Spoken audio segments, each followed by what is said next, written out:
the story with your dad and him almost getting in a fight? Go ahead, Dad. Tell him. Just the shortest version I can give you. Terence was a hothead outside of the ring, so he used to get in trouble with other fighters. I mean, he would, if you bumped into Terence, you didn't say excuse me, you were just joking around with Terence, he'd come after you, and we'd have to break Terence up from situations like that. So he spoke about being in Venezuela. A little bit more than that, though. It wasn't just bumping, a little bit more than that. Okay, well, whatever, but he was a high PG version.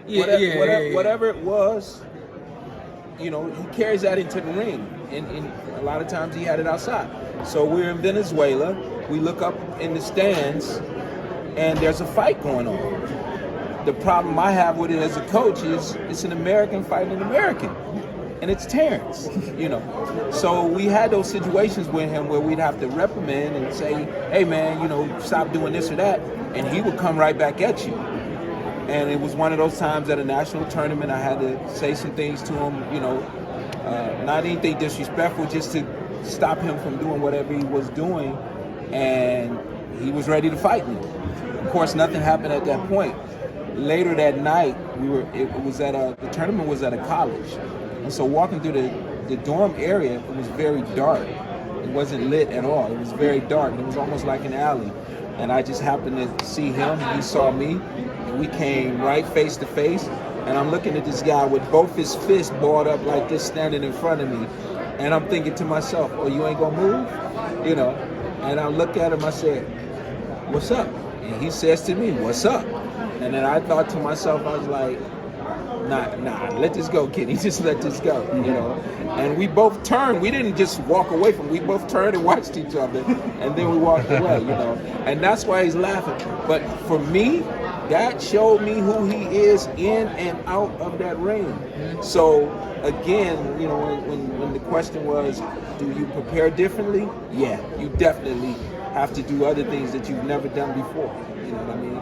And his mentality, real quick, but his mentality of fighting every second of every round is what we have to do. We have to, we have to do that to be successful. Good to see you. Everybody's trying to make this the career-defining fight for Terence Crawford. How are you taking this for you, for Shawn Porter? Because you've been in the biggest and you're one of the most exciting fighters in the game. How you really taking this just like genuine? Yeah, you know what? I'm taking it genuine. Genuinely. Yeah. I'm from South. No, you good. No, you good. I was like, I didn't really realize I'm being genuine, but that's who I am as a person. Right. You know what I mean? So, my dad's talking about, we know that we're going to get a mean Terence Crawford in the ring.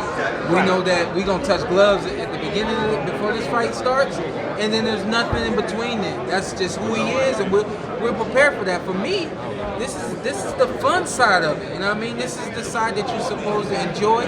You're supposed to speak from your heart, say how you feel, so on and so forth. So it's easy for me, man.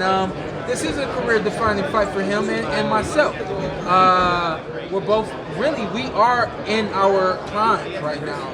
This is a rare treat for the boxing world. Where neither of us have been hurt in the boxing ring. And you got two guys that are practically 100% getting in the ring against one another, and that's rare. Right. So this is a big deal for both of us. I don't care if people shed more light on his side of it than they do on my side. I don't care. That fight night, I'm gonna do what I gotta do. I'm gonna win this fight. Sean, who is more dangerous? Sean, do you feel like Terence's counterpunching is the biggest challenge in overcoming his style? You know what? I think that I think the number one side of my game plan is to take control, and to make him react to what I need him to react to. Take away that kind of punching ability that he has. He's a very good counterpuncher. I don't know if people realize that about him, but he is. He's a really good counterpuncher. But for me, it's to my number one game plan is to make him react and not allow him to take control of this fight.